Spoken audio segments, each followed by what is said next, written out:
Dr. Brian Hulsebus, and I'm coming at you today with another edition of Ask the Chiropractor. On today's edition of Ask the Chiropractor, I was emailed and texted over the weekend from a patient who had questions about one of their children and a health condition and wanted to know if there was any references or points that a chiropractic might be able to help.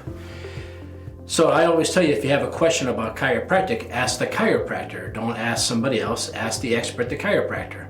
And that's what she did. She reached out to me and wanted to know an answer to a question. But I wanted to teach you today a little bit about my process and how I find your answers. Because some of you know that I do study a lot, but to know everything at all times and at all availability is really tough. So I have a couple places I go to check my references and to come up with answers. And also, I find too, taking care of a lot of young children, that even though I might tell mom or dad something, mom or dad still like to go read more about it before they make a decision. And I think that's a fabulous idea. I think that's a great idea. I think that's a parent's right and responsibility to continue to research. So when you ask me a question about pediatrics, where do I get my information from? How do I research this?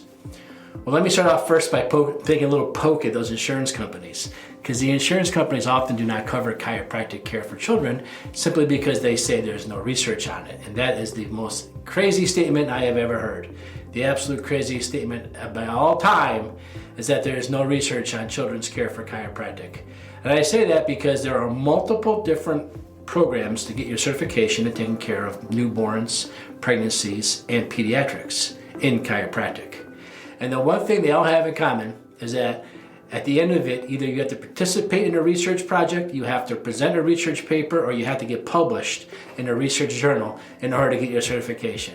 So if you go back, and they've been doing this my entire time as a chiropractor, so we're talking 20 years of research projects, research papers, and that's just my time, and it happened way before my time. So where do I go to look up stuff? Well, I always go to the International Chiropractic Association, because I'm a member of that. I'm the Illinois delegate, and I know that whatever they publish there, I know the people who are writing the papers, they're some of the best people out there.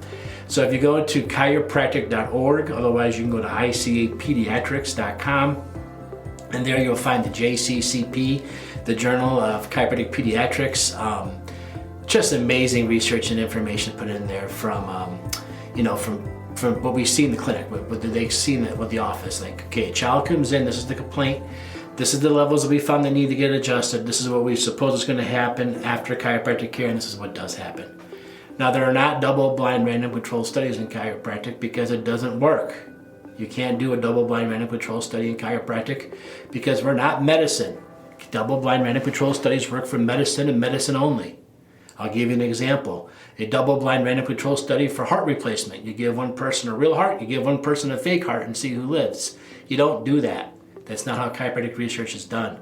So when you look at chiropractic research, we look at outcome assessments, we look at, we took 100 kids, this is the care they all got, this is the symptoms they had before the chiropractic care, this is what happened after the chiropractic care, this is where we solved problems in their spine, this is the areas we took care of, and these are the results we got.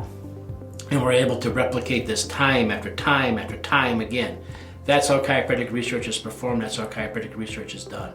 So I typically go to JCCP, the Journal of Chiropractic Pediatrics, written by the International Chiropractic Association, for my information on pediatrics. So if you have a question about chiropractic care for tonsillitis, chiropractic care for ear infections, chiropractic care for colic, chiropractic care for constipation, for all these things for children, just go there. There are hundreds and hundreds and hundreds of articles written. Another good place is Heidi Havic's research, Haavik. Heidi, Dr. Havic runs an institute over in Australia, New Zealand, I believe, where the clinic is 24 hours, nothing but chiropractic research done by chiropractors and research scientists. They do all kinds of things. They've written some amazing papers on bedwetting there. So take a look at Heidi Havic's research, therealitycheck.com. By the way, The Reality Check is a fabulous book for people who are not chiropractors but want to learn more about what chiropractors do, written by Dr. Havic and her research team. We've played many of Dr. Havic's research videos here on this channel. We've played many of Havic's research videos in my office about different topics. So take a look at Heidi Havic's research. There's also the ICPA4kids.org, another good place. That's the one I participated in. There we brought in parents who had kids that came under chiropractic care, and they filled out surveys about conditions their kids had prior to meeting the chiropractor, and then what happened after 4 months of regular chiropractic care for their children, what kind of problems they were having afterwards, and what had cleared up and what had gone away, what had they had prior success with medicine, and what had they not had prior success with when treating with medicine. Now, there's a time and place for everything. I'm not saying get a chiropractor, ditch your pediatrician. That's not what I'm saying. My kids have a pediatrician. He is a phenomenal medical doctor. When we need a medical doctor, he's the guy we go to. However, he is not the primary person that takes care of my children. The chiropractor, myself, is. I'm the first one to decide which level we need to go. I'm not telling you that chiropractor has to be your primary one. I'm just telling you that a lot of chiropractors are capable of being that gatekeeper and pushing you in the right direction. So is chiropractic good for kids? Absolutely. I got adjusted my entire life. My father got adjusted his entire life by my grandfather. The kids staying home from school, having all those problems, we just didn't have that. Recently, we had an ice hog player come to our team from a different team. He came to me and said, "Hey, Doc, I want to get my kids under care like I did the last chiropractor. Is that cool?" And I'm like, "Man, that's totally cool. I mean, we totally take care of kids." And he looked at me and goes, "The main reason I want to do it is because my kids don't get sick, and I watch my teammates' kids get sick all the time, and I think it's great how my kids do better by going to a chiropractor regularly. They don't get the earaches and the other things that other kids deal with and suffer. Is that okay?" And absolutely, that's the number one reason why people bring their kids here. I mean, it's a lot of people bring their kids here because mom and dad grew up and they had chronic back problems, and they want to make sure their kids don't get the same back problems because they believe it's genetics. But whatever your reason, kids always seem to excel and do well under chiropractic care. And again, I'm telling you my sources this time. I'm telling you go look at JCCP. I'm telling you look at therealitycheck.com. Take a look at Heidi Havoc's work, and of course the ICPA4kids. They're a pretty good group too. So that all these different people, tons of papers, tons of research on it. If you want more on a specific topic with children's care, let me know.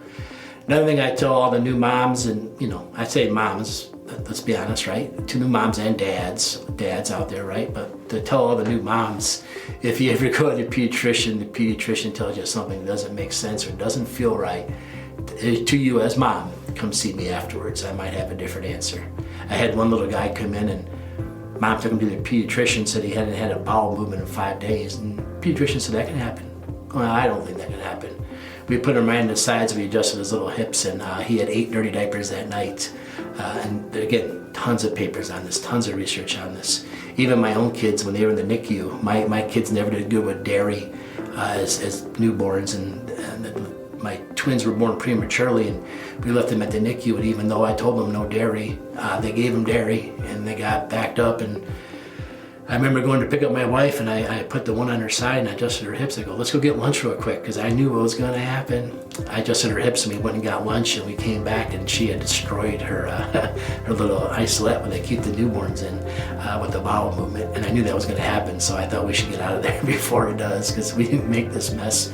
So we let them clean it up. Sorry to the nurses out there. But yeah, so we do that all the time. Taking care of kids is our thing. Some research just shows you, like when a kid's having an ear infection, when a molar tooth comes in, what happens is the blood rushes to the jawline and the jaw gets irritated. You'll see a kid rub the side of their face or maybe their ear. Also with this swelling, it'll cause an eardrum to swell up, okay? And sometimes the kid might even get a low-grade fever when the teething's coming in and the kid's very uncomfortable. So now we have a kid who's uncomfortable going like this with a swollen eardrum, having all these aches and pains. What do you hear all the time? Earache. Probably has an ear infection.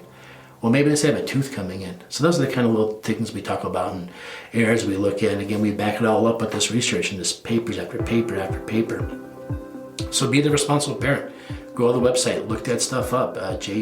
JCCP, ICA Pediatrics with an S, ICA Pediatrics with an S.com. The International Chiropractic Association, if I'm talking too fast, the ICA Pediatrics.com. Go there, look at it, read it, take a look for yourself, read the papers yourself. If you got a question about a paper, tell me what it is, cite it for me. Bring it back to me and I'll answer more questions about that paper. Or maybe you don't quite fully understand it because you're not a chiropractor, and that's okay. Go ahead and look at the information on that and get back to me. But as far as taking care of kids and all the different research and data we got, there's just so much of it. And I like to share it all with all of you so you can read it yourself and make up your own mind. Again, that's why we do this. Ask the chiropractor. Ask a chiropractor about chiropractic care, not anybody else. Only a chiropractor studies chiropractic. Only a chiropractor knows when it's safe for someone to go to the chiropractor or not safe for someone to go to the chiropractor. So look us up, talk to us. We'll give you the honest answers. And then again, today I'm sharing you the research how to find the answers. All right, everybody, stay healthy, stay safe. If you have a question for Ask the Chiropractor, leave a message below. Shoot me an email. Go to my website, rockforddc.com, ROCKFORD.DC.com, and shoot me a message there, and I'll get back to you. Maybe next time you'll be the subject of Ask the Chiropractor. Stay healthy, stay strong. Thanks for listening.